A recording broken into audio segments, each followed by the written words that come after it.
How to inspire your customers in 2021. In a recent survey, 71% of respondents said that they perceive that a brand is putting profit over people. They will lose trust in that brand forever. 71%.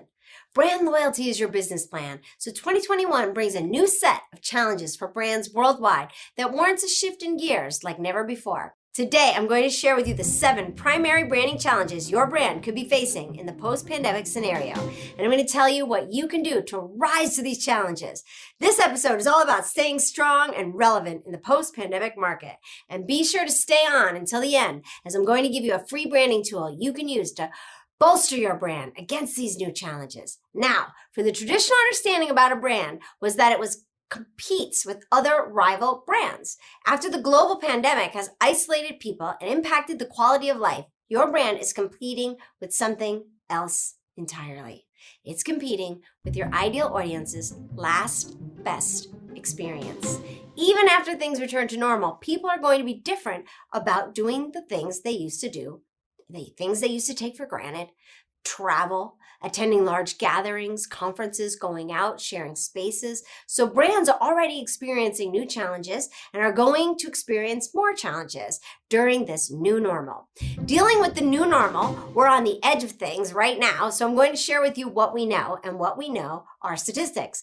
During the pandemic, an estimated 50% of consumers changed their regular brands for at least some of their needs. In cases, they changed brands for all of their needs. There are challenges here, but also opportunities. Market research found that in the UK, people were evenly divided on how they wanted to let their life after the pandemic to be. About 40% wanted to go back to 2019 and pretend like nothing happened, treating 2020 like a bad dream they just want to wake up from.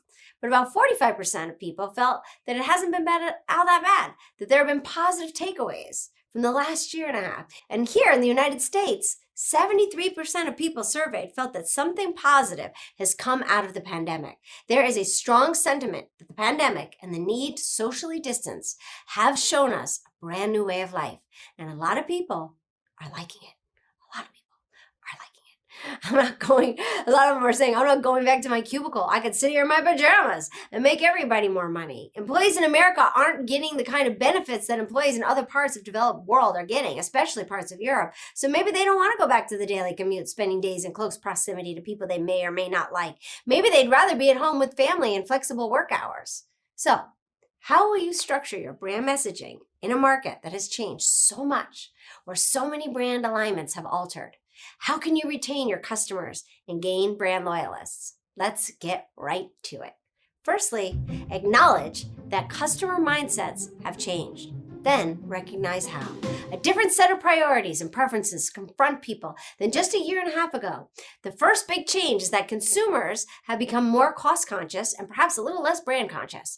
Brand research has shown that about 1/3 of consumers are choosing functionality and economy over choosing a favorite brand. The need to socially distance has changed how people buy. People were shopping based on what was getting delivered efficiently and cost effectively. Ordering food online meant that they were saving a lot of time and that they'd otherwise spend on going to the store, buying groceries, cooking the food.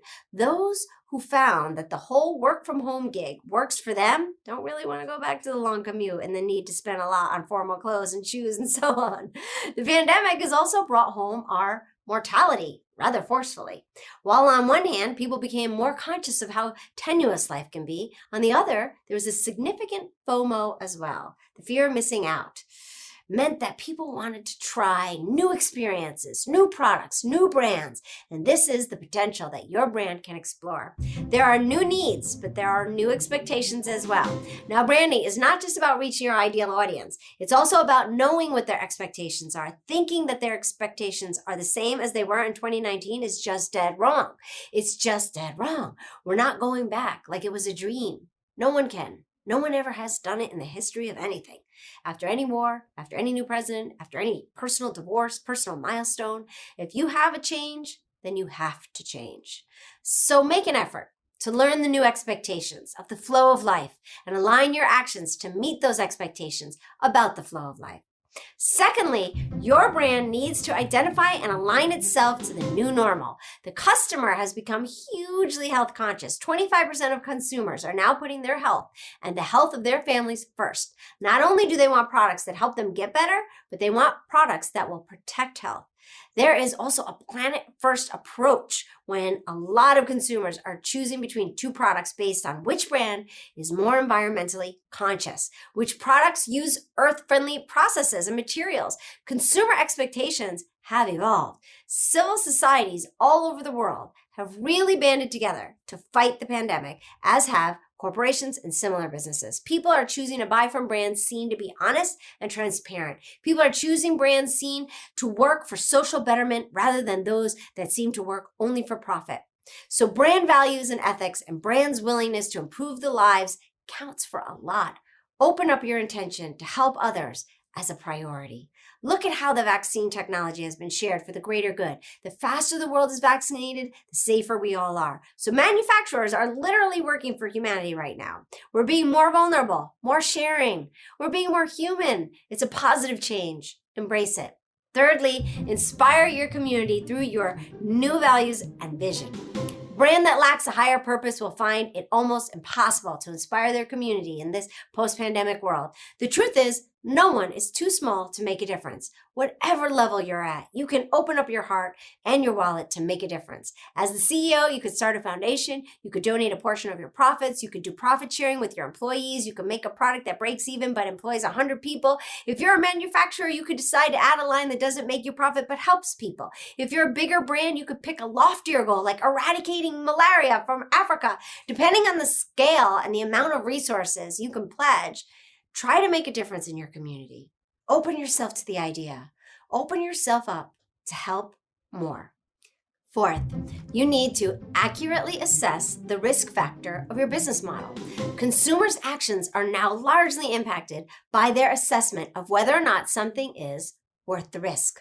The health risks have been changed of all of our behaviors, and you need to make a realistic assessment of this, as well as the hidden potential in all those changes. A lot of what we've been doing because of the pandemic, like washing hands often, not touching public doorknobs, sanitizing everything, is actually really good for us. Spending more time with our family, enjoying the things that we have, instead of consuming so much, it all works towards better emotional well-being. The risk factors have changed our behavior. For instance, way too many people don't want to go back to work in a conventional office environment. What are you going to do to reach out to them? Build low-touch and no-touch transaction models? Those make becoming a part of your brand community less risky. Automate and outsource what can be automated and outsourced. Focus your energy on the creative and integrative aspects. And if you're hesitant to make these changes, if you're worried that it's going to take away your job or your job is already gone, you should be thinking about where it's really going rather than trying to hold on to something that's a risk factor. 5, build inclusive digital models and platforms. The businesses that were quick to adapt to changing realities were able to tide over the difficult times more effectively and were able to retain their customer base. Product manufacturers have to figure out effective delivery systems. Service providers have to ensure that they're able to create digital systems. This, in fact, vastly opens up opportunities in terms of new regions and geographics. Create functionalities that make your product accessible for the non-tech savvy population and people with disabilities, further widening your reach. Think about those who may be reluctant to return to life as before because they have been so deeply impacted by the pandemic. So, for instance, rather than say a bed and breakfast place, a friend branched out into glamping. She created an attractive, well-equipped space with separate luxury tents to give guests a memorable, luxurious experience in nature while letting them maintain their distance from other guests. Pretty smart. 6, find ways to regain your competitive advantage. 40% of CEOs say they are developing a new product offering in response to consumers' well-being needs. Are you one of them? Is your brand one of them? If not, could another brand be gaining a competitive advantage over you? Remember, I said 50% of consumers have shifted brands during the pandemic. Be the brand they shift to, not shift from. Touchless payments, distance delivery, a seamless shopping experience. What is it that your ideal audience wants, and how can you deliver it? Find ways to innovate, remain competitive, and stay in the game by responding to the new consumer needs. 7, make the pandemic a thing of the past. The fatigue that the pandemic has caused on most humans has taken over everyone's lives for the seemingly longest time. Think of fresh, new ways of messaging and communicate with your ideal audience in ways that isn't all about the pandemic. This is the time to create new experiences. Offer your customers the chance to try something new. If you're creating marketing campaigns or advertisements, speak about things other than the pandemic and its impact. Speak about hope, find ways to create joy, use some humor, elicit a laugh. However, this can be tricky, a line to tread. Remember, people are pretty emotional right now, depending very much on how much the pandemic has impacted them.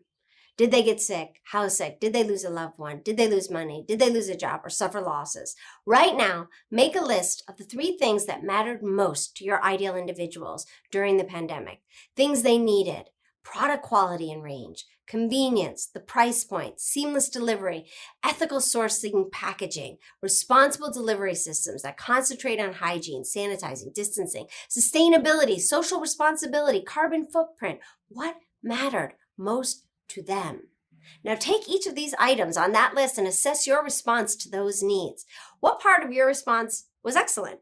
Were there areas where performance was just about satisfactory, and which areas need the most work? Deeply listening to your consumers has to be an ongoing process for all brands at all times. But in the midst of the worst world health crisis in over a century, the zeitgeist of popular sentiment becomes an additional important factor in assessing brands. You cannot afford not to tap into this and mold your brand response accordingly. Your brand and your brand story and values have to reflect this new reality, respond to and embody the new normal. As promised, I have a free gift for you. Top tips to connect with your audience in 2021. This will help you fine-tune your branding strategy to align with the new mindsets in the new normal. You'll find the link in the description below. If you found this video helpful, do click on the subscribe button, click the bell so you can get all of my latest videos, and use these videos as your personal masterclass in building a brand to become an inspiration to millions. And as always, that starts with a simple motto: love what you do and love how you do it. Thanks for watching. Don't miss out on a single thing. Subscribe below. And here's something else I think you'll love.